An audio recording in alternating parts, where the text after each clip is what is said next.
Primero que nada, gracias a todos por haber venido, por formar parte de este espacio. Emprender para Crecer es un programa de formación y fortalecimiento de habilidades para emprendedores y para empresarios MIPYME de la provincia de Tierra del Fuego. También creemos desde la iniciativa de Emprender para Crecer que la única forma de aprender no se encuentra únicamente en un aspecto teórico, sino a través de la experiencia de alguien más. Por eso mismo me lo tenemos amigues. La articulación del programa se da a través de SINOCAI, la Secretaría de Desarrollo Productivo, con apoyo de Camusi. Así que hoy lo que queremos hacer es conocer a un empresario que tiene más de 20, que llegó en los 80 a Tierra del Fuego, que pasó por diversos tipos de emprendimiento, de proyecto económico. Habrá alguno, comenzó otro y terminó apostando fuerte en turismo. Así que, sin nada más que agregar, agradecerles a ustedes por formar parte de este espacio, los que están del otro lado, a Miguel por acompañarnos. Así que, Miguel, gracias por acompañarnos. Bueno, yo les agradezco mucho el hecho de que se hayan fijado en mí como una referencia. A veces las personas trabajamos por convencimiento, por ser emprendedores, y bueno, cuando se van dando determinados resultados, hace de que se empiece a notar una trayectoria. Que esa trayectoria la podemos tener todos. La diferencia creo que hace en que vos te puedas fijar en esa trayectoria para corregir cosas, ya sea desde lo personal, desde lo laboral, desde lo empresarial. Cuando tenés la posibilidad, y quizá Dios, la naturaleza, como lo quieras llamar, te da esa herramienta, es muy válida. Dificultades tenemos todos, oportunidades tenemos todos. El tema es, bueno, dónde las encontramos y cómo las buscamos. A un emprendedor la palabra no puedo no le entra en su diccionario.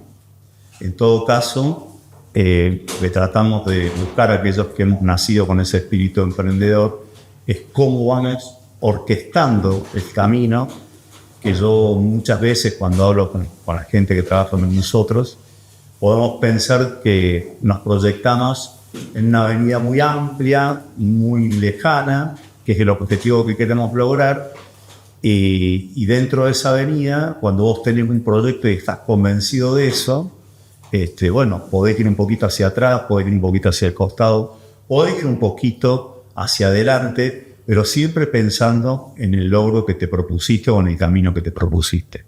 Yo creo que desde ahí les agradezco porque que se hayan fijado en mi trayectoria, de lo que vamos a hablar hoy, quiere decir que en algún momento nos tomamos el camino correcto.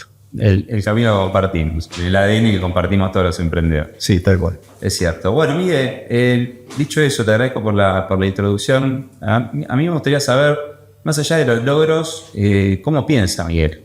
Y en eso no puedo evitar pensar en el origen, en Miguel, en ese Miguel pequeño que estaba rodeado de su familia, de un contexto que quizás hubo algo ahí que te llevó a ser el hombre que sos hoy, o elegir el camino que elegiste hoy. Entonces, ¿cuáles son tus orígenes? ¿De dónde venís? Contanos un poco de dónde naciste, o dónde creciste y con qué te encontraste en tu infancia temprana.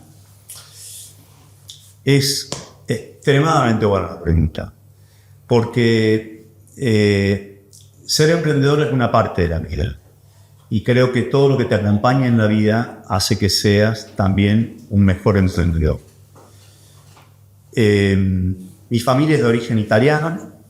Mi abuelito vino después de la Primera Guerra Mundial, llegó a la ciudad de Rosario, luego se instaló en Córdoba, en un campo, campito pequeño, porque él en Italia hacía quinta, tomate, chaucha, oliva, entre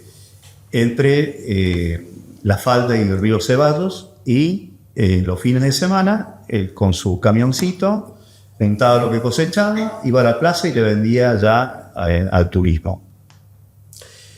En ese ámbito creció mi papá, con muchos de los italianos y muchos europeos que vinieron, venían con una impronta de trabajo que era muy fuerte, un poco escapando de la hambruna y otro poco porque naturalmente era gente emprendedora y trabajadora. Yo me crié en ese ambiente con 5 o 6 años, tengo 2 hermanos, mi hermano Pepe, que es 2 años más grande que yo, mi hermana Rosa, que es 5 años menor que yo, pero con mi hermano Pepe, que mi hermano todavía no había nacido, veíamos a mi abuelo y a mi papá que cuando asomaba el sol se iban a la quinta, cuando se escondía el sol volvían. Y nosotros les llevábamos un poquito a media mañana el agua fresca, y mi abuelo le esperaba con alguna fruta, porque tenía árboles frutales en el lugar. Y sin darte cuenta, vas como observando y se te va haciendo carne esto de que las cosas salen del trabajo, ¿no? Por eso no es solamente tener un carácter emprendedor, sino que también hubo señales de mi familia que nos guiaron a mí y a mis hermanos por ese camino. Mi papá y mi mamá, 2 seres maravillosos, que nos brindaron muchísimo amor, mucho.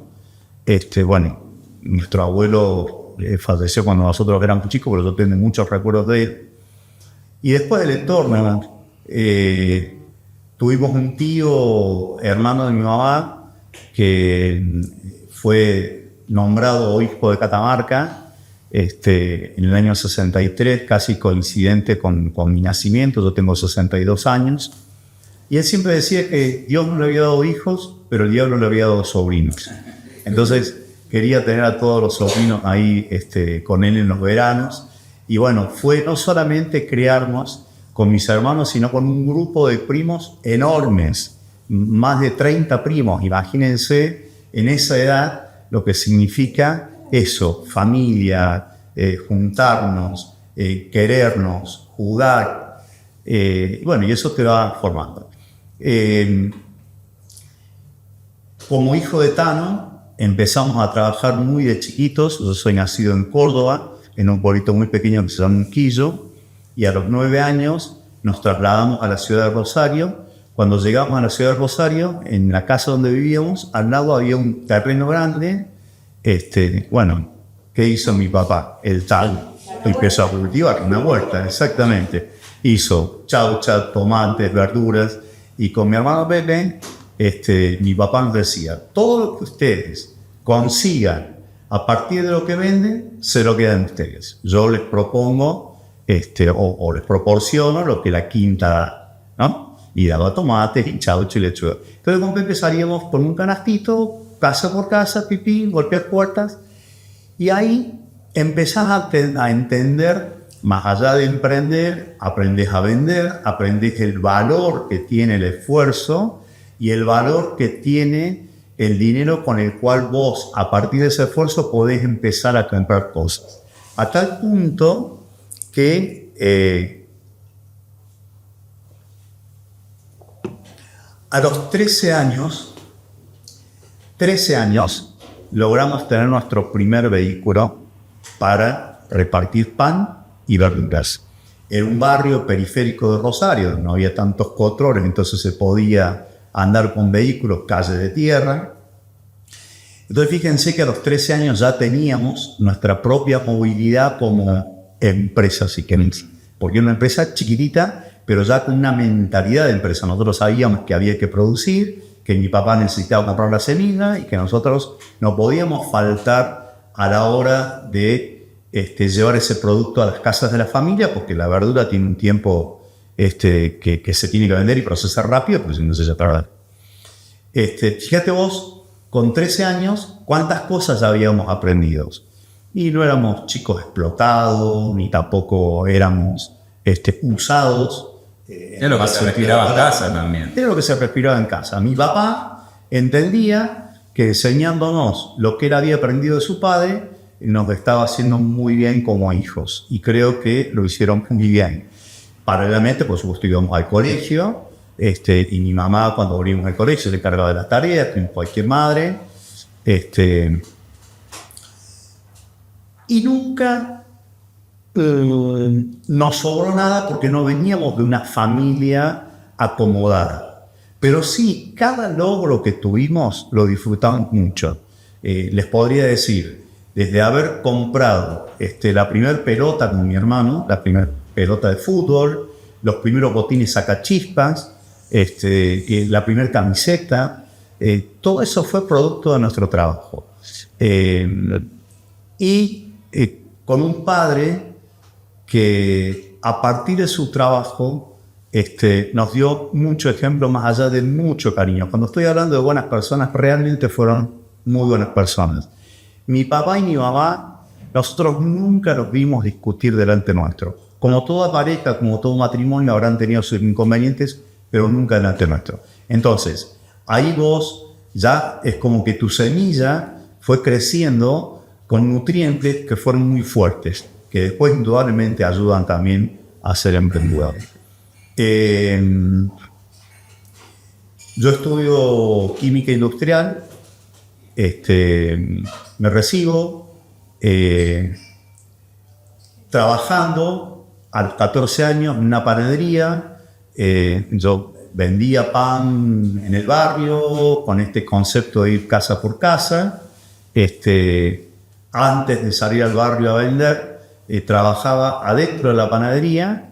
Tengo un accidente con una máquina que los que son panaderos la conocen, es la sobadora, que es una máquina que tiene 2 rolos, pasa la masa por el medio. Me agarra la mano la máquina y producto de ese accidente, tiempos después, con varios meses de internación, me amputan los 4 dedos de la mano derecha. Imagínense que eso fue una frustración muy grande, más que nada para mi familia, para mis padres, que ellos entendieron en ese momento que, bueno, producto de esto de trabajar tan joven, había pasado esto. Yo lo entendí después de ser padre. Antes no, es decir, obviamente me di cuenta de lo que había pasado, pero quiero decir, entendí el dolor de mis papás después de ser padre, porque cuando uno es padre y le pasa después algo a un hijo, es muy fuerte. Lo digo un poco con emoción. Bueno, pero tomando en cuenta la experiencia, vos venías como de un fuerte camino emprendedor que te lleva a un desenlace, un accidente, algo que puede pasar de manera cotidiana, pero también comentabas que paralelamente estabas estudiando ingeniería química. No, en las escuelas técnicas había carreras intermedias, sí, que vos llegabas hasta el ciclo básico de la universidad, de la ingeniería química. Me recibí de técnico químico. Es decir, eso me habilitaba a trabajar, por ejemplo, después voy a contar esa historia, a trabajar en análisis de petróleo, en análisis de cualquier materia de química industrial, en agua, en materiales. Bien. Entonces, bueno, ahí, después ya de haber terminado y paralelamente con esto de convivir con la recuperación de aquel accidente, que me lleva casi 2 años, no solamente fue la amputación de los dedos, sino injertos, me sacaban carne de las piernas, de la cola, bueno, y fueron como rearmando lo que quedaba de aquel accidente para recuperar. Y ahí quiero destacar algo que también va a ser parte de la conversación de ahora, el médico que me tocó en ese momento. Desde un primer momento que se sintió como muy comprometido con mi accidente, porque era muy chiquito, era muy flaquito y bueno, obviamente él supo que fue trabajando. Entonces, a partir de ahí, que no existía mucho la psicología, este señor me agarró y me dijo: mira, yo quiero que vos nunca escondas tu mano porque te pasó trabajando. Yo voy a hacer todo lo posible para que quede bien. Dice, ahora, de cómo quede, bueno, va a depender también cómo vos lo asumas. Hablamos, por un lado, de después una vida más adelante laboral, una vida en la cual yo tenía que convivir con eso, una vida a los 14 años adolescente, también empezás a tener relaciones con chicas, con amigos. Bueno, todo eso lo cuento porque si no pareciera que la vida es un color de rosa, y también todo el mundo nos enfrentamos con miedos, con dudas. hasta con frustraciones, por supuesto, que le pasa a cualquier persona. Ahora, qué distinto es cuando alguien te va marcando ese camino, cuando alguien te lo va diciendo. Y voy a decir algo que va a sonar un poquito ordinario, pero fue verdad. Me dice, mira, pibe, vas a tener dos problemas. Él me dijo que me entendía. Una es masturbarte con la izquierda, porque yo era derecho, y la otra va a ser atarte los cordones del zapatillo. A partir de eso, tenés que afrontar. Perfecto. Te fue preparando. Preparar. A tal punto que la primera curación, cuando yo voy después de que me hacen ya la amputación de los dedos, me hizo curar a mí. Sacamos las vendas y todo esto era hueso, eran cartílagos, era pus, porque había pedazo de la carne que ya se había puesto mal, porque me habían puesto clavo de platino. Entonces yo dije, bueno, ahí, ¿viste? Obviamente me dolía, porque yo mismo me vi ahí, y yo dije, bueno, no sé, desde en su momento digo, ¿qué está haciendo este tipo que me hace curar a mí? Y lo que estaba haciendo el tipo era anticiparme a lo que yo iba a ver después, la recuperación de la mano, ¿no? Si yo la veía quizás tan rota, no hubiese celebrado lo que vino después, que logré tener esta pinza. Por un minuto los invito a hacer este ejercicio. Esta pinza sobre esta pinza. Esta pinza hace 10 cosas más que esta pinza. Entonces, eso es lo que a mí me empezó a mostrar el camino. Llega la etapa de pensar, bueno, ¿qué hago? Tuve muy buenas notas, que era un alumno muy aplicado. Mientras tanto, obviamente, seguíamos trabajando, porque la cultura del trabajo ya la habíamos internalizado. Y seguían con el mismo proyecto familiar. ¿Vos seguías involucrado en el proyecto familiar? Sí. ¿Cómo surge el tema de la panadería? ¿En qué espacio entra ese, o formaba parte también de la familia, del proyecto familiar? Porque nos dimos cuenta de que primero fue la verdura, después en un momento vendimos carbón, casa por casa, y después vimos que también era bueno llevar pan. Porque la gente a veces en invierno más que nada le costaba ir a la panadería o salir de su casa. Entonces es como que vos le llevabas lo que el tipo necesitaba a la puerta de su casa, o la familia necesitaba. Entonces eso también tiene que ver con una visión comercial, ¿no? Nada es casualidad. Nosotros sabíamos de que si hacíamos eso, en este carácter emprendedor íbamos a lograr resultados. Que no todo tiene que ver con lo económico. Cuando hablo de resultado, digo hablar del orgullo de saber que hiciste algo y dio resultado. Lo económico después, obviamente, que si te va bien, viene, y también si te va mal, obviamente tenés menos resultados económicos. Cuando yo iba a buscar un trabajo, en ese momento no había leyes que protegieran a personas con algún grado de discapacidad. Si había 10 personas, yo iba a ser el 11 en ser elegido, porque iba a una revisión médica, y en ese momento te decían que no tenías aptitud física para trabajar. Lo que me pasó a mí le ha pasado a un montón de gente a lo largo de nuestra historia. Hasta que, ya quizás a nivel provincial, acá en Tierra del Fuego, en el año 92, si mal no recuerdo, no quiero errarle con el dato, pero creo que fue en el año 91-92, Carlos Pérez, que fue un ministro de salud que tuvimos en la provincia, del primer gobierno de José Estavillo, impulsa la ley 42.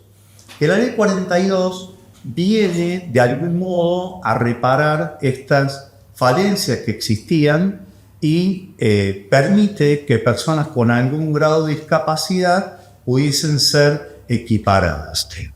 Para los menos, equiparación de oportunidades. Y entonces ahí, desde el propio Estado hasta las empresas privadas, empezaron a ser menos exigentes.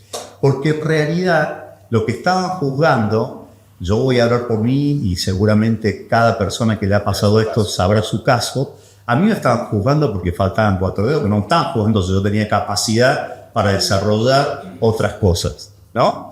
Que de hecho yo había trabajado ya en prácticas en Santa Fe del Rosario, donde estudié en laboratorios, y no había tenido ningún problema, porque manejar una probeta con esta pinza lo podía hacer. Es decir, todo lo que podía ser alguien, yo lo podía hacer. Después, bueno, en el secundario también teníamos taller de carpintería, de hojalatería. Bueno, todo eso, cuando vos tenés la intención de hacerlo, lo haces igual. Y la naturaleza es tan sabia, Nico, que los 4 dedos no sé dónde están, pero te los reemplaza por otra cosa. A lo mejor hace más hábil la mano izquierda. De hecho, yo era diestro totalmente. ¿Por qué me quiero parar en esto? Porque después vamos a hablar, y lo digo con todo respeto, pero con todo respeto, porque me ha tocado estar también a cargo de áreas de desarrollo social y he visto muchos casos de discapacidad severa. Salvo aquellas personas que tengan una discapacidad severa, que necesitan de la ayuda de otras personas, pero aquellos que tenemos alguna discapacidad, si querés, que sea leve y que la podamos superar, la discapacidad está acá, no está en el cuerpo. De hecho, yo nunca pedí un certificado de discapacidad, nunca. Ni siquiera para tener ventaja sobre un estacionamiento libre. Entonces, yo no hago juicio de valor sobre las personas que hacen ese tipo de cosas. Lo que digo es, si yo me siento capaz, ¿por qué le voy a quitar la oportunidad a otro que a lo mejor no puede con su cuerpo y necesita que su familia incluso lo ayude? Por eso lo digo con mucho respeto. Sí, sí. A veces también es interesante poder habilitar la conversación en aquellos que quizás creen que no pueden o que se sienten inhabilitados, porque un acontecimiento de esa naturaleza sentís que te inhabilita, pero sentir para qué otra cosa te podría habilitar y no quedar en eso, como que la vida se acaba. Ese es el punto. Después, bueno, por mi experiencia, porque he conocido gente, hay personas que se han accidentado. Yo esto no lo he contado muchas veces, pero bueno, en la intimidad en la que estamos y con lo que me entusiasma este reportaje, yo he ido en silencio a charlar con personas que le han pasado cosas, que han estado internadas, y no es lo mismo que te lo diga alguien que no lo padeció a alguien que lo padeció. Mirá, lo que te va a pasar ahora, no voy a dar nombre ni voy a dar situación, pero me ha pasado con chicos que se han accidentado en Ushuaia, que han estado internados en el hospital, que sus papás me han venido a ver para que yo los vaya a ver, los he ido a ver, y a solas yo le he podido transmitir también los miedos, las angustias, las expectativas de cómo superarlo. Y yo creo que en algún punto pude haber ayudado en parte. Después tiene que haber mucho de parte de la persona que recibe esta información, ¿cierto? Pudiste transmitir el mensaje que el médico en su momento te dio a vos. Exactamente. Tuviste esa conversación que vos podés transmitirle a alguien más y pueda crecer por eso, y el día de mañana quizás ese niño que fuiste a ver pueda transmitir el mismo mensaje como tenga la oportunidad. Ahora volvemos y después vamos a la etapa de Ushuaia. Bueno, con eso de ser siempre el número 11, en una ciudad ya competitiva, como puede ser Rosario, Córdoba, Buenos Aires, yo dije, me tengo que ir a un lugar muy lejos donde bueno, no quiere ir nadie a trabajar. Sí, pero no quiero llegar ahí todavía. Voy a hacer una pausa.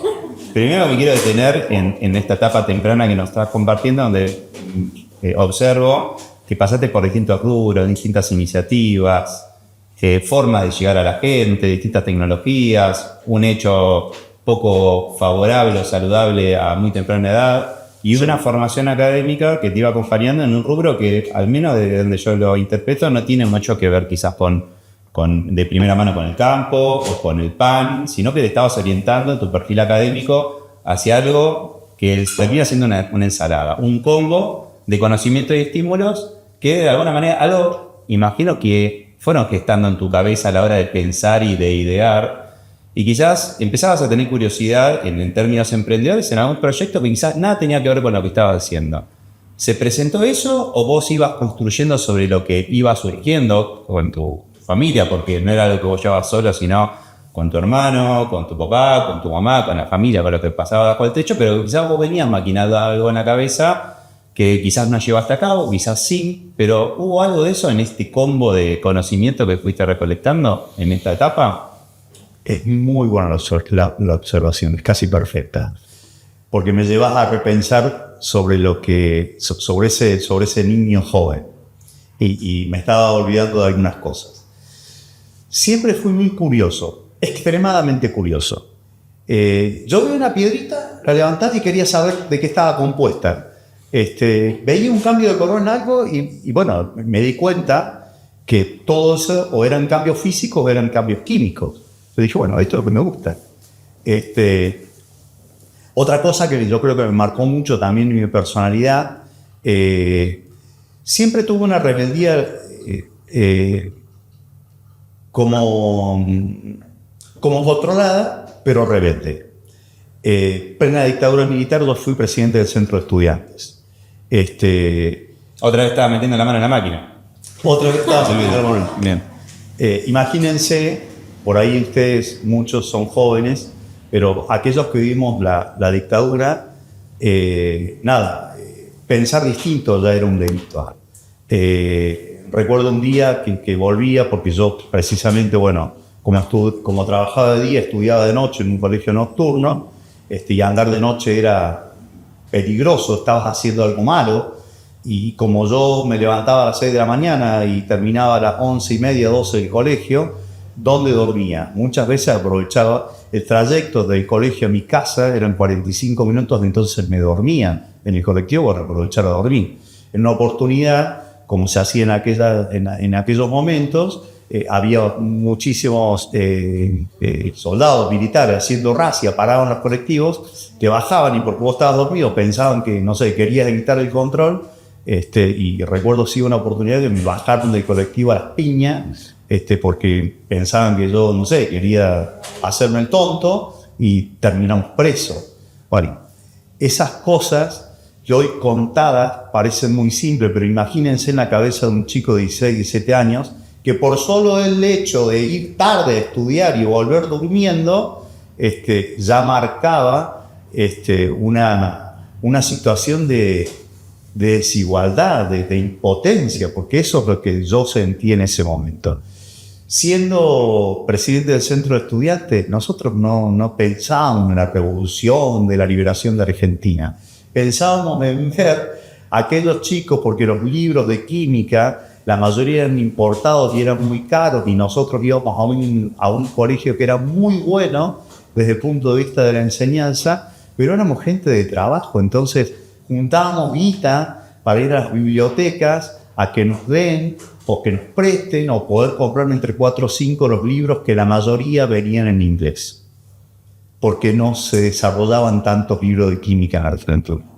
Entonces, esa rebeldía controlada, digo yo, porque tampoco nunca fui a quemar ni una casa ni a matar a nadie, bueno, quieras o no, te va formando, te va diciendo, te va mostrando que el mundo no es el ideal, el mundo es el que es. En todo caso, ante factores exógenos como estos, el que tienen que adaptarse sos vos, ¿no? Y después más adelante te sirve para un montón de cosas. Yo lo digo muy seguido esto cuando hablamos con el equipo de trabajo. Nosotros no vamos a manejar la economía del país, si el dólar sube, si el dólar baja, si mañana se va un presidente, si viene otro presidente. Lo que sí podemos manejar es nuestra realidad. ¿Cómo nos paramos ante eso? Y eso sí tiene que ver, ya dentro de lo que estamos conversando hoy, cómo es ser emprendedor. Un emprendedor, para lograr determinados objetivos, esos objetivos muchas veces están plagados de fracasos.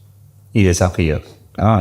Y estos factores exógenos no puedo evitar pensar en términos emprendedores también en la competencia, no únicamente en un contexto quizás político, sino también en el mercado, cómo se mueve, y los clientes a los que estoy apuntando, esto lo hemos hablado también en el espacio de taller, así que es muy interesante. Me gustaría hacer como un pequeño stop para ver si alguien le quiere hacer una pregunta a Miguel, habiendo hecho este primer balance de su vida. Herminia. Sí, justamente ya se habló de cómo había empezado. ¿Qué es lo que más le costó al principio para armar la empresa? Bueno, en realidad esto no fue el comienzo, sino que fue el final de una multiplicidad de experiencias.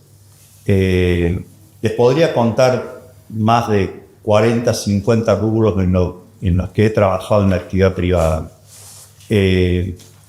Lo que más cuesta creo que es un poco con lo que decía recién, darnos cuenta que tenemos una capacidad instalada, todos, y que la tenemos que desarrollar.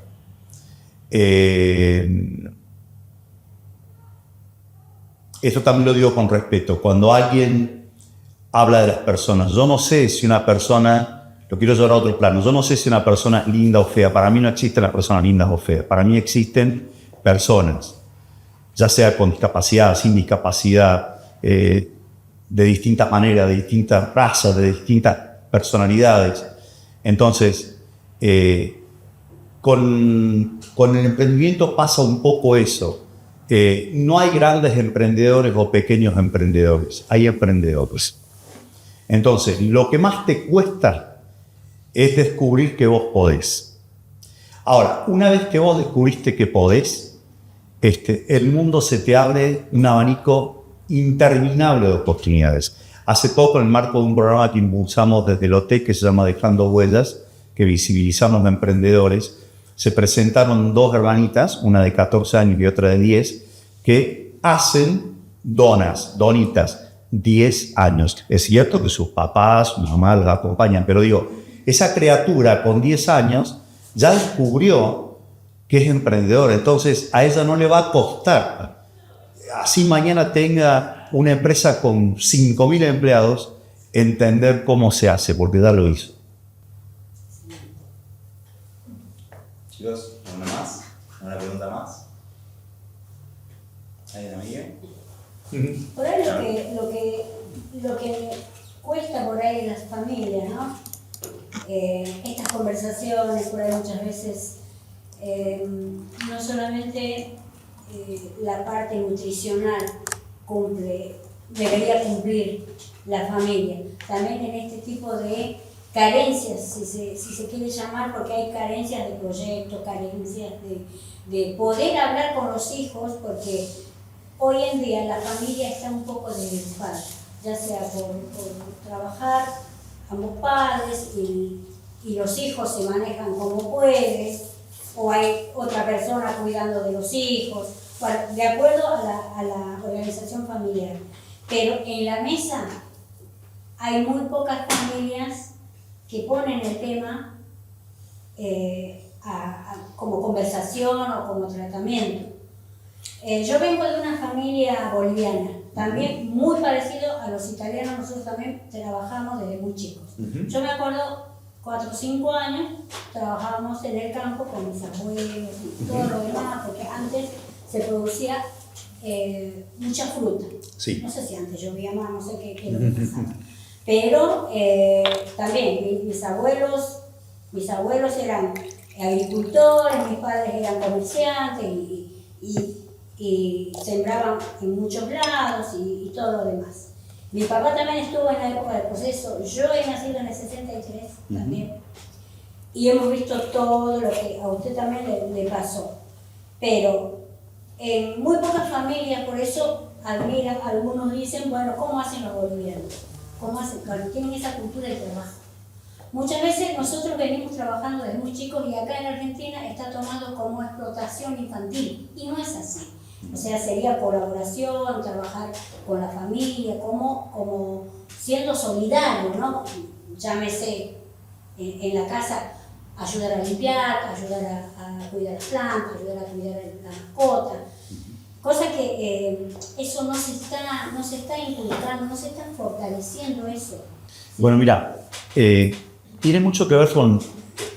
Es muy buena la observación porque tiene mucho que ver con lo que yo decía al principio, por eso hice mucha referencia a mis padres y después voy a hacer referencia a mi familia actual, que es mi esposa, mis hijas.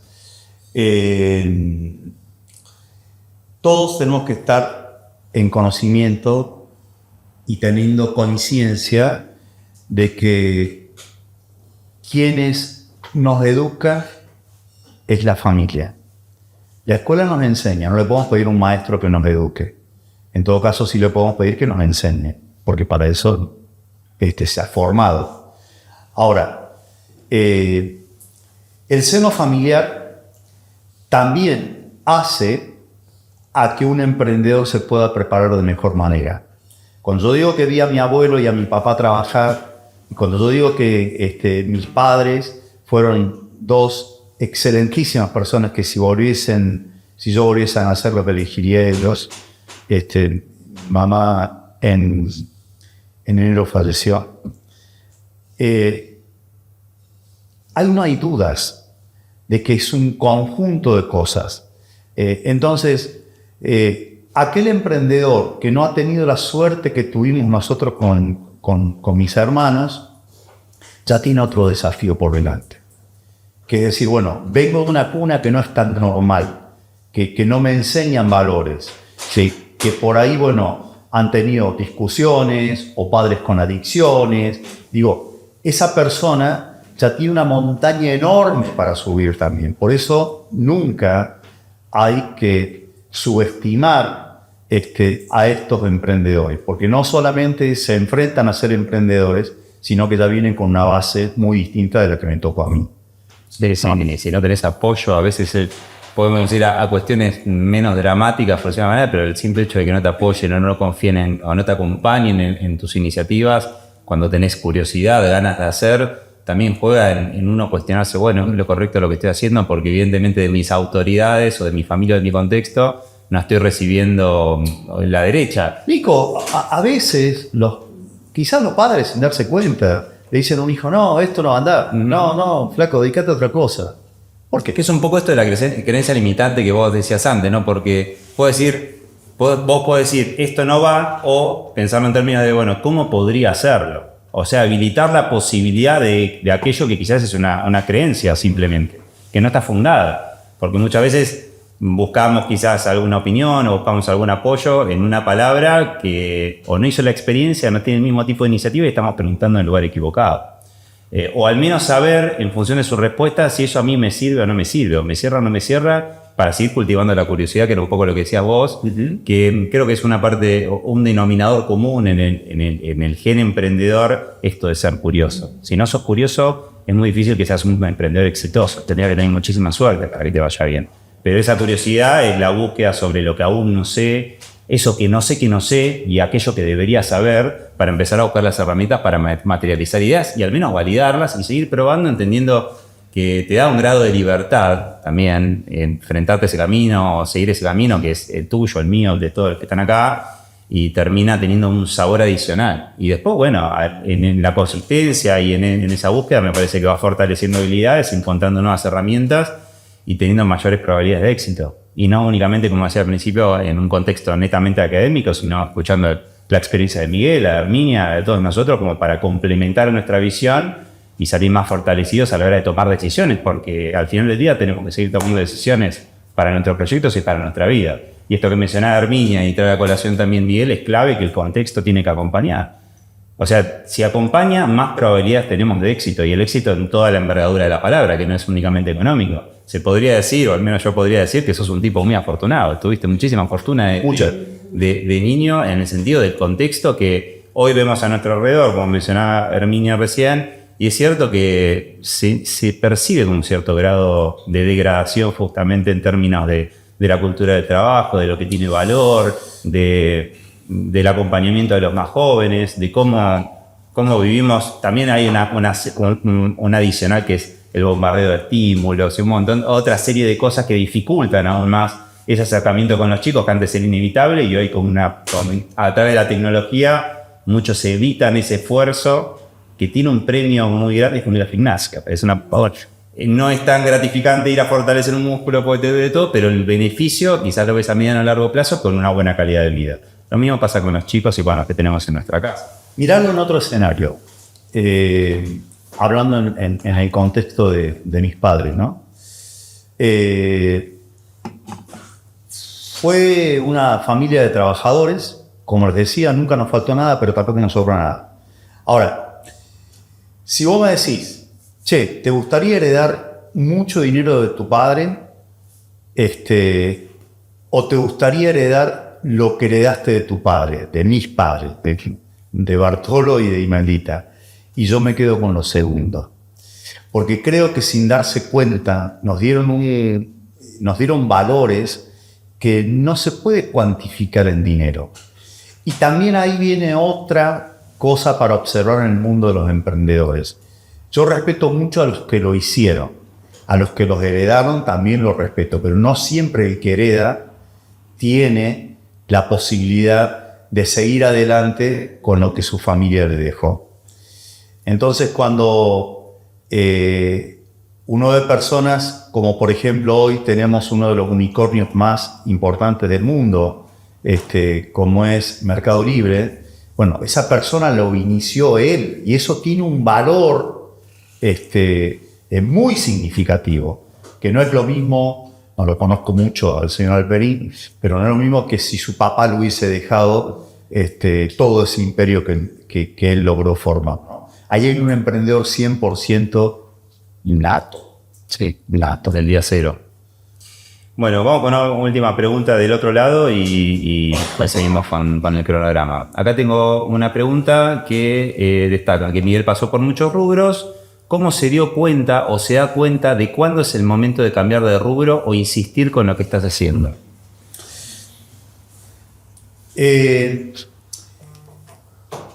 Cuando hace unos años, aquí en Ushuaia, con un grupo de compañeros, hicimos un taller de emprendedores, que es una fundación de Estados Unidos que se llama Empretec.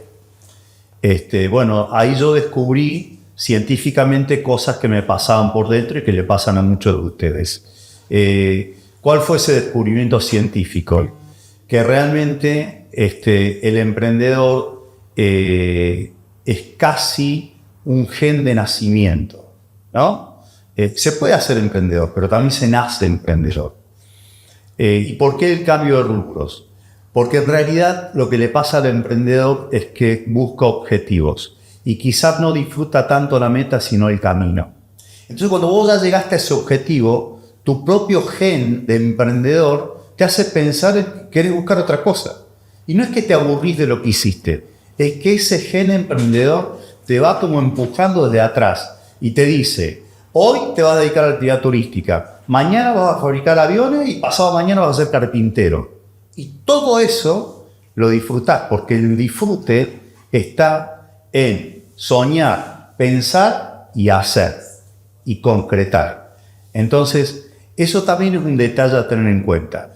Cuando yo soy joven o yo soy chico o ya tengo una edad adulta y me doy cuenta que me inquietan cosas desde esa curiosidad, ahí yo me tengo que dar cuenta que mi personalidad me está exigiendo que yo vaya a descubrir mundos.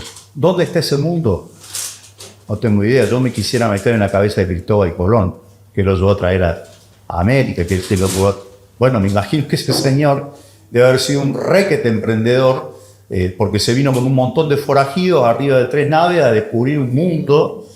Bueno, eso es un emprendedor, ¿no? Buscar objetivos. Y es cierto que algunos objetivos te seducen más que otros. Nosotros ya en el rubro del turismo, este año en el hotel cumplimos 20 años, hace un poquito más quizás que estábamos con la idea de turismo, pero me han seducido otro montón de rubros. Y hoy, con la profesión de mis hijas, me seduce ayudarlas, porque también son constructoras, las dos son arquitectas y tienen en su cabeza proyectar cosas nuevas. Y eso a mí me despierta una seducción tremenda, porque es descubrir un mundo que no conoces, vas haciéndolo con tus hijas. Es ver la piedra y tratar de entender cómo está hecha, ¿no? Exactamente. Bueno, Miguel, hay algo que venía pensando hoy, que era, como decía al principio, ¿no? Esto de no centrarle tanto en los logros, sino desde dónde uno toma decisiones. Y pensando en negocio, y lo que mencionamos recién, que todos los días tomamos decisiones en nuestro negocio, me gustaría entender desde dónde vos pensás el negocio, ¿no? A la hora de no el negocio en términos turísticos o hoteleros, sino a la hora de pensar en nuevas ideas, implementaciones, dejar fluir la imaginación o la inspiración en términos de luego tomar una decisión para tu modelo de negocio, tu modelo de negocio. ¿A dónde recurrís? ¿Un evento, una conversación, determinado contenido, algún amigo, un referente, alguien que admires? ¿De dónde sale eso? Bueno, ahí hay como un componente de cosas. Por ejemplo, este carácter emprendedor que te hace pensar, soñar, estar siempre atento. Por ejemplo, mucha gente se hizo emprendedor en pandemia sin saber que tenía esa cualidad, ¿no? El contexto lo llevó La necesidad. la necesidad a que esa persona diga, che, mira, y si vamos por acá, y bueno, fueron exitosos en muy poco tiempo. Streaming, muchos. En este caso en particular del turismo, en el año 2000, nuestra ciudad, sin quizás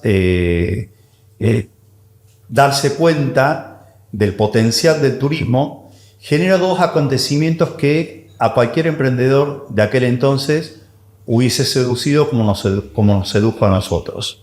Que fue, por un factor exógeno a Ushuaia, como es pensar desde un gobierno nacional una geopolítica referida quizás a todo el hemisferio sur, digamos, a la parte sur de Argentina, pensada en Antártida, en las islas del Atlántico Sur, después de conflicto con Chile, con Malvinas.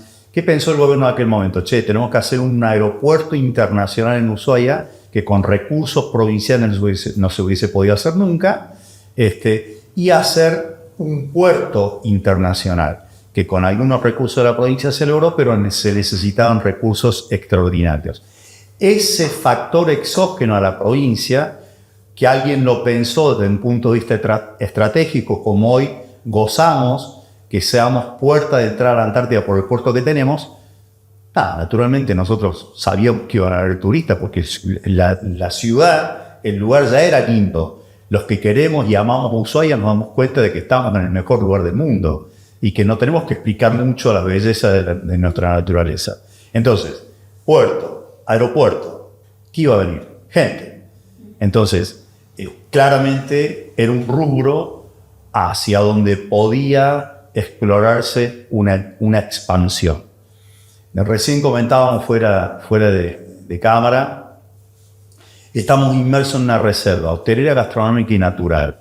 La municipalidad de aquellos de entonces dijeron, bueno, vamos a generar para el futuro turismo que venga una reserva hotelera, gastronómica y natural. Bueno, y eso hicimos. Este terreno donde hoy estamos, que se nos fue adjudicado, y a partir de ahí, con préstamos que logramos también, buscando barreras, rompiendo barreras.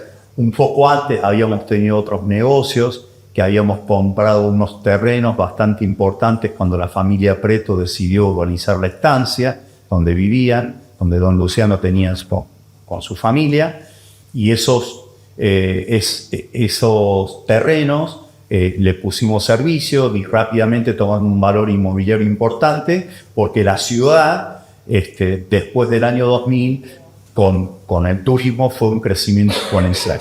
Para que se den una idea, no quiero fallar mucho en las estadísticas, pero en aquel entonces yo me acuerdo haberlo escuchado a Julio Loese, que hasta el año 2000 venían 30.000 turistas por año, 35, 40, hoy estamos en un orden de unos 500, 600.000 turistas, es decir, crecimos exponencialmente. Entonces, por un lado tuvimos una visión, por otro lado nos acompañó el contexto, que tiene que ver todos estos factores que no son de tu negocio, que en todo caso son de la provincia, de la nación, del municipio.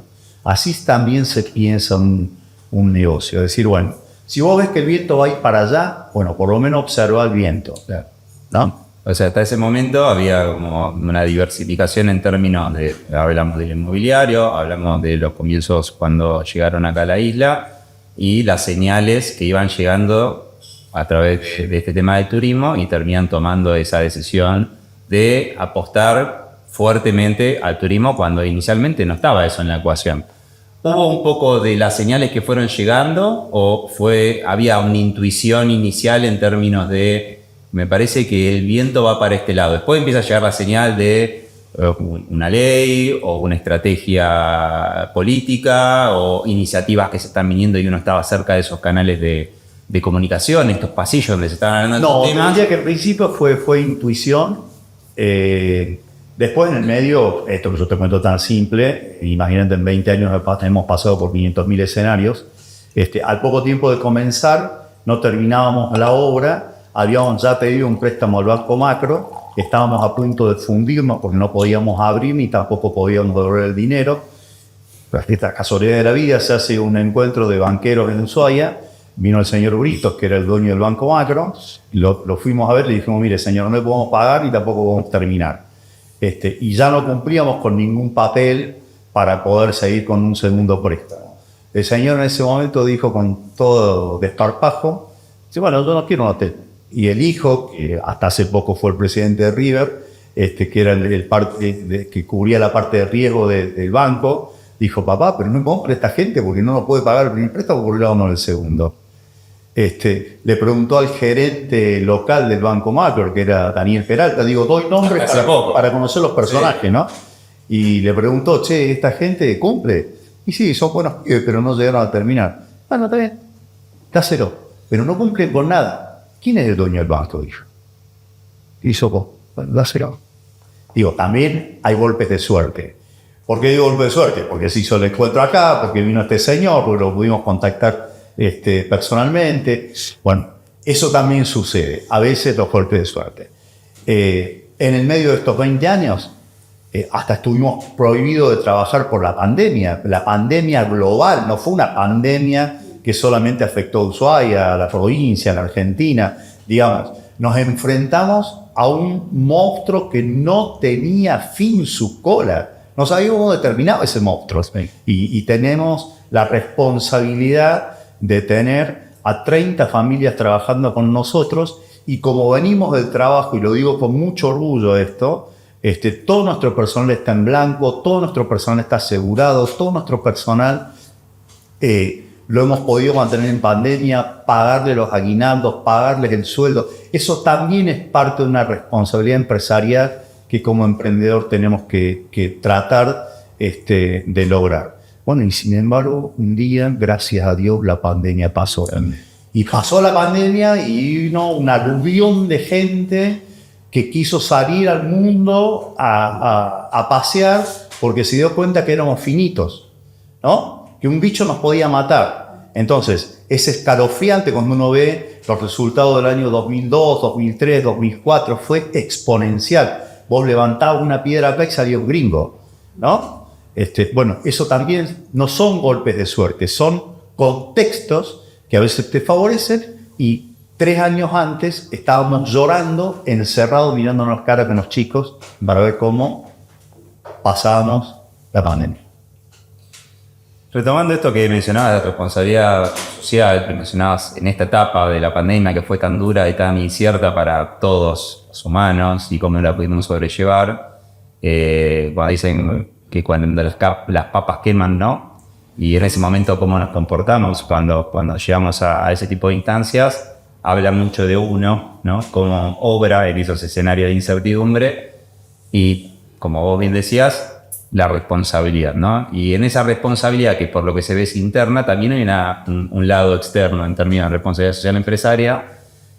Sabemos, o algunos sabemos, las iniciativas que toman desde el hotel en términos de responsabilidad social empresaria, a quiénes están orientados, y yo tengo el comodín de saber de dónde viene más o menos la génesis de lo que es el proyecto, pero me gustaría darte palabra a vos para que nos cuentes un poco de qué manera hoy el hotel se enfrenta a los desafíos que también una sociedad está buscando por parte de privados, ¿no? Que haya una conexión con la sociedad de la que forman parte, un territorio que forman parte, pero concretamente Altos de Ushuaia y Miguel y las personas que toman decisiones dentro de la organización, ¿qué iniciativas hoy están brindando a la comunidad en términos de responsabilidad social?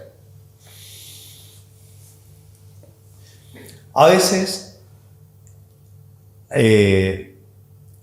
a las personas que conviven en una ciudad turística les cuesta entender el grado de derrame que tiene la industria turística, porque no están directamente ligados al turismo, ¿no?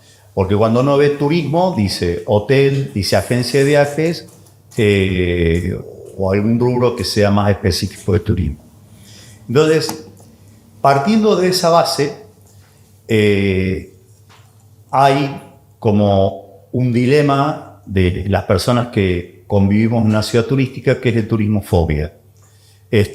Los turistas no vienen a invadir, esto no es lo mío, solo se llenan de dinero los que están directamente ligados a la actividad. Entonces ahí surgieron varios trabajos con respecto a eso.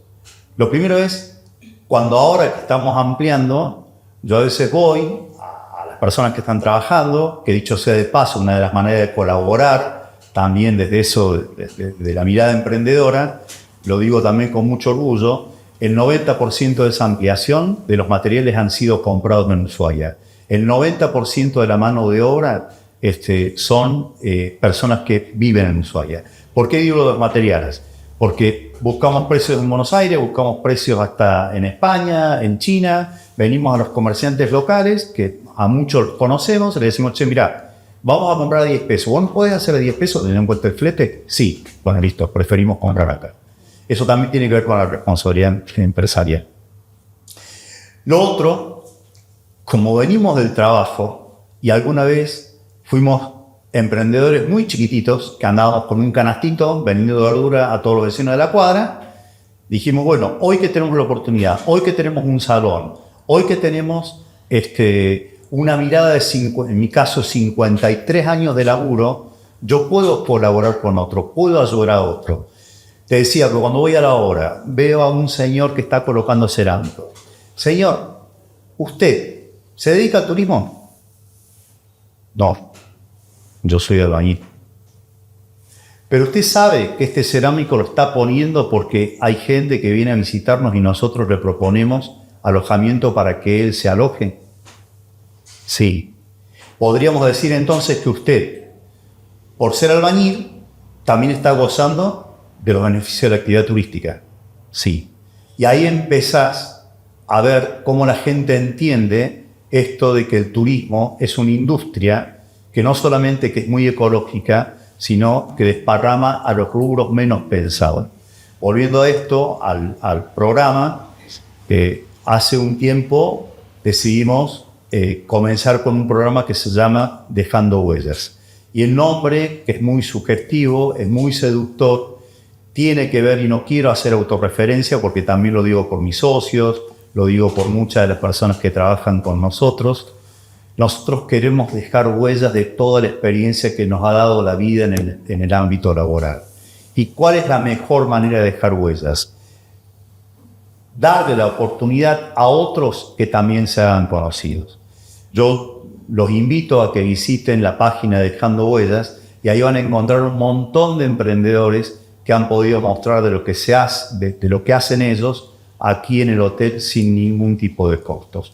A nosotros, el costo que nos significa es tener el salón, dar algún copetín, un vino y después convocar a otros capacitadores que han venido, la mayoría de manera gratuita, a capacitar a esas personas. Entonces fíjense que también con esa mirada emprendedora se genera un círculo virtuoso que hace que no solamente nosotros lo disfrutemos, sino que lo disfruten las personas que quieren asomarse al mundo de ser emprendedor. Ese es el espíritu. Y así la vuelta a la vida te llevaron a que aparezcan dos emprendedoras pequeñas, haciendo donas, dedicándose a la panadería, conectando nuevamente y repitiendo un ciclo que de manera responsable lo estás haciendo. Es una forma de devolver un poco lo que te llegó, algunas cuestiones por suerte, otras cosas buscadas, pero hay que devolver. Yo siempre pienso que un lindo objetivo en la vida puede ser tratar de dejar el mundo un poco mejor de como lo encontramos, ¿no? Y es una parte de la responsabilidad que nos tenemos que hacer cargo todos en el rol que nos toca ocupar, y es una mirada que de alguna forma te vuelve, aunque sea con una sonrisa o con gracias o con aprendiendo algo nuevo, ¿no? Uno nunca sabe, así que me parece que es parte de la apertura y el enfoque que muchos deberían aprender a implementar dentro de sus modelos, esa mirada responsable. En la capacitación que tuvimos en Dejando Huellas, como están ustedes ahora acá, que seguramente muchos son emprendedores, es que a mí me emocionó mucho ver pasar emprendedores por Dejando Huellas, y yo se lo decía en la capacitación, porque yo un día estuve en esa silla.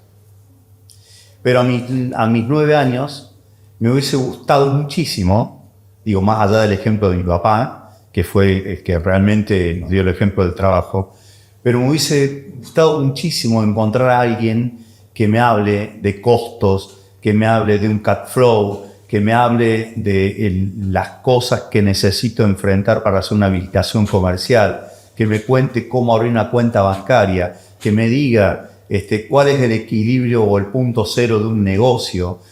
Bueno, todas estas cosas que hemos ido conversando en Dejando Huellas, que hacen que a un emprendedor no solamente le despierte la imaginación por emprender, sino que ese emprendimiento sea seguro y exitoso.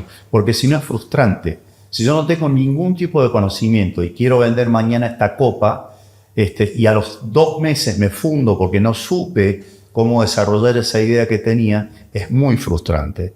Entonces, lo que proponemos desde el programa es que aquellos que tengan una idea la puedan hacer por lo menos con un poquito de solvencia científica para saber si su negocio va a ser exitoso o no. Y puede darse el caso que no sea exitoso. Entonces, no va a perder tiempo y se va a frustrar. Sí, inclusive sumar una nueva mirada, una nueva perspectiva para que haga un ajuste y darse cuenta que le faltaban condimentos a su ensalada y eso reorientarlo hacia algo nuevo, porque cuando hablamos de emprender, como podemos ver el recorrido de Miguel, como el más de uno de ustedes, quizás podemos enumerar muchos emprendimientos, muchos proyectos que llevamos o tratamos de llevar a la acción y mientras más herramientas tengamos, mejores decisiones vamos a tomar para elegir el próximo objetivo, el próximo proyecto que vamos a desarrollar. Así que antes de cerrar, a mí Miguel, me gustaría pedirte un favor, que es que nos puedas compartir una herramienta, un contenido, una metodología, un libro, una peli, lo que vos consideres que nos puede servir a nosotros para tomar mejores decisiones, para elegir mejor, para saber a qué tipo de señales estar atentos. Entonces, si tuvieras que darnos un consejo, ¿cuál sería? El más fuerte es tratar de buscar y encontrar el equilibrio emocional. Vuelvo al contexto. No hablamos de mi familia directa. Hoy. Yo no hice nada solo. Me tocó una compañera que me acompañó en todo momento. Hoy tengo la inmensa alegría de compartir también muchas cosas con mis hijas. Y en mi compañera me quiero detener, porque también ella fue una emprendedora al lado mío. Y lo voy a dar con un ejemplo muy íntimo. Cuando yo conozco a mi compañera, a mi esposa, que ya llevamos 35 años de casado, 36, yo no tenía nada. Era el número 11 en cada trabajo que iba a buscar. Y en ese momento, ella no pensó en que, siendo el número 11, con 4 dedos menos, con imposibilidad de trabajar porque yo era rechazado de los trabajos no por mi capacidad, sino porque las leyes no me protegían en ese momento. Estuvo el momento cero acompañándome. ¿Qué quiero decir con esto? Con esto. Equilibrio emocional, el contexto te ayuda. Cuando decidamos emprender, no estemos al lado de personas tóxicas. Hay un libro que yo puedo recomendar que es del creador de Netflix, que se llama Esto no va a funcionar. ¿Ah? A ese señor que vendió hasta su casa para pensar en esta idea que él tenía, que después terminó siendo Netflix, hasta su mujer lo dejó. Cuando el señor fue exitoso, volvieron todos. Hasta la mujer. Pero léanlo, porque es casi la radiografía de lo que no hay que enfrentar siendo emprendedor. Todo el mundo a este señor le decía, no va a funcionar. Y hoy, no les quiero adelantar el libro, él encontró 2 locos que lo acompañaron. Un amigo que era millonario, que lo había hartado con esto de lo que él quería hacer, y como el señor era millonario en Silicon Valley, dijo, bueno, mira, yo te doy, toma la plata, arrancá con lo que... Bueno, el señor se fundió porque no era, no era lo que todavía él pensaba y después de fundirse empezó a desarrollar. Pero digo, dos lo acompañaron. Al final del libro lo van a ver, él en agradecimiento de eso le compartió, es una empresa que cotiza en bolsa, por supuesto, les compartió parte de las acciones a esas personas que lo ayudaron del momento C. Entonces, ¿qué le aportaron esas personas? Ni siquiera dinero, porque no tenían. Equilibrio emocional. Entender lo que él quería. Acompañarlo en lo que él quería. Cuando yo iba a mi esposa y le decía, Mabelita, mira, voy a hacer esto. Mabelita, bueno. Otra vez, Miguel. Otra vez. Otra vez, fracasamos y arrancamos. Hasta que ese carácter emprendedor fue empezando a dar resultados. En el medio, digo como familia, nos caímos, nos levantamos, nos volvimos a caer, nos volvimos a levantar. Ahora, siempre había un sostén atrás de todo eso, que no tenía que ver con lo económico, tenía que ver con el equilibrio emocional. Por eso, no puede estar disociado el emprendedurismo del equilibrio emocional. Entonces, si yo tengo que dar una recomendación, lean todos los libros de autoayuda que puedan leer, pero la solución está dentro de ustedes, está dentro de cada uno. Cuando yo digo de que yo nunca me sentí discapacitado, es una actitud ante la vida. Imagínense que si después a vos un factor exógeno, como puede ser el cambio del dólar, que puede ser la pandemia, pues sí, si yo sobrevivía 4 dedos menos, ¿cómo no voy a sobrevivir a una pandemia? Y ahí es donde te empezás a fortalecer. ¿Por qué? Porque tenés equilibrio emocional. Gracias, Miguel. Alguien, vamos a, primero antes del cierre definitivo, me gustaría saber si alguien le quiere hacer alguna pregunta más a Miguel antes de cerrar. Chicos, ¿alguna? La conclusión nomás saqué yo de esto. ¿Qué conclusión sacaste, Mateo? Hizo bien la referencia en un principio cuando él empezó a hablar del emprendedor, se presenta a diferentes factores de fracaso, de caerse y levantarse, pero uno lo enfrenta eso con el sentimiento de la familia, se fortalece y puede enfrentarlo y crecer el emprendimiento. Eso es lo que entiendo de todo lo que estaba. Has entendido el 100%. Gracias.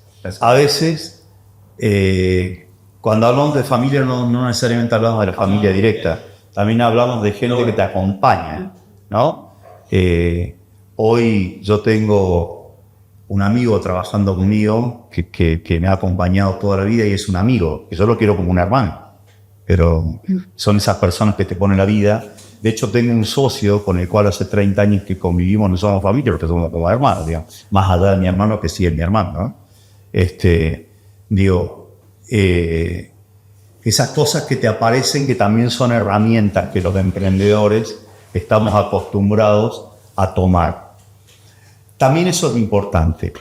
Ante distintos factores exógenos o propios, el emprendedor tiene esa, no sé si facilidad, pero tiene esa mirada para encontrar herramientas. Che, hoy bajó el dólar. Bueno, vamos a ver entonces, a ver cómo acomodamos esto. Che, hoy se nos rompió la máquina, que es la máquina que nos está produciendo el pan. Bueno, listo, vayamos a ver cómo vamos a la otra panadería del vecino o vemos cómo lo podemos hacer a mano, ¿no? Che, hoy entran 30 turistas y energía tiró un golpe de energía para todo el barrio y se cortó la luz. Bueno, vamos a buscar las velas, ¿no? Eso es herramientas de un emprendedor. Nunca decir, señores, no pueden entrar porque se cortó la luz.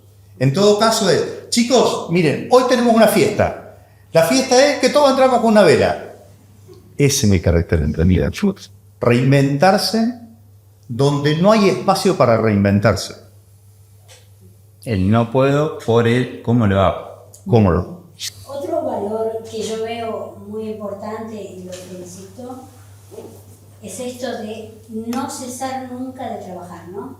Porque siendo adulto mayor, yo me jubilé, trabajé en la parte pública también, me jubilé y dije, ¿ahora qué hago? muchas jubiladas no sé qué están haciendo, no sé, pero yo empecé a trabajar para mi familia y con mi familia, es un emprendimiento familiar. Así que yo siempre digo, con cada persona que se está por jubilar, ¿no? Por jubilar, o jubilada digo, hacer actividad física, salir a caminar y hacer algo. Absolutamente. Hacer algo. Sí. No sé si sabes tejer o coser, hacer algo Sí. que te va a hacer sentir bien. Sí. Por lo menos, si cose algo o teje algo, en vez de compra lana y ella misma elabora para regalar a sus nietos o a sus hijos, ¿no? Permíteme que en eso te diga algo. Mirá, y ya terminamos. Hay una gran diferencia, y en esto sí es notable, entre una emprendedora mujer y un emprendedor hombre. ¿Cuál es la diferencia? Que la mujer tiene en su cabeza 500.000 ocupaciones más que un hombre. Nosotros tenemos naturalmente lo que le llamamos la cajita vacía. Vos estás mirando al techo y ahí se te cae una idea. ¿Y qué estás haciendo? Mirando el techo. Una mujer no puede mirar el techo porque tiene no solamente que ser emprendedora, tiene su familia, tiene sus hijos, tiene su... tenerla... hoy, gracias a Dios, y yo celebro que así sea, que hoy un matrimonio se comparten más las actividades, pero imagínense hace 20 años atrás, una mujer no solamente tenía que ser emprendedora, hacerse cargo de la casa, el marido llegaba, encima había que tenerle la mesita lista, el hielo puesto en pleno verano, agarrar el control del televisor. Bueno, eso hoy cambió. Pero aún así, Carlota, hoy lo vas a entender, que sos madre, gracias a Dios, con hijos, con casa, con trabajo, con compartir también la pareja, es doblemente el esfuerzo de la mujer emprendedora con respecto al hombre. Entonces, ahí también tenemos que aprender en este mundo moderno a respetar a esas emprendedoras que no tienen el mismo tiempo que nosotros. No solamente el mismo, que no tiene el mismo tiempo, sino que al menos estadísticamente, por lo que nos vamos encontrando en el trabajo en este último tiempo, el porcentaje de emprendedores y emprendedoras es ampliamente superior en el lado femenino que el masculino. Tienen más ganas de hacer las cosas bien, sumándole todas estas variables que menciona ahí Miguel, que es para mirar y en un partido van a ganar siempre. Así que eso es una realidad. Bueno, esto era exactamente lo que queríamos, que poder acercar una conversación con la voz de la experiencia, el recorrido de Miguel, que se pueda llevar algo, poder preguntarle de primera mano, entender que el camino es arduo, pero muchas veces más cercano de lo que pensamos en términos de objetivos y logros. Algo que no mencioné, mi nombre es Nicolás Agra, de Sinocal, que no lo mencioné al principio, pero bueno, dicho eso, agradecerles por haber formado parte, a Miguel por su generosidad, por compartirnos su tiempo, su experiencia, el espacio tan bonito que nos brindó, a los que acompañaron técnicamente detrás de cámara también. Y bueno, despedirnos y esperamos volver a encontrarnos en algún momento en un espacio similar a este y seguir conociendo historias cercanas del territorio del que formamos